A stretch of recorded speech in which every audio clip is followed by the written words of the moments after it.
really the basis as we think about zero trust is how do we go through that transition? So as we think about that, there's sort of 4 pillars to it, right?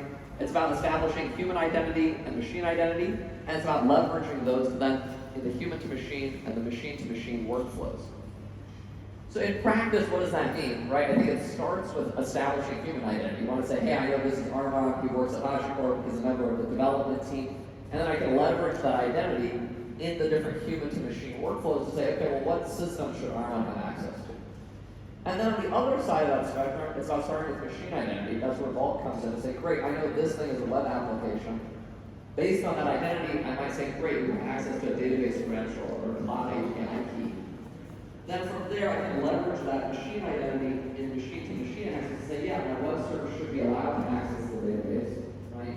And then extending it all the way to human-to-machine, be able to say, yeah, Armand is a web developer, he has access to this web service. I need to know the identity of that web service in addition to knowing the identity of the user. So where does this all start? I think single sign-on, very well known problem. We've been kind of doing this for a few decades.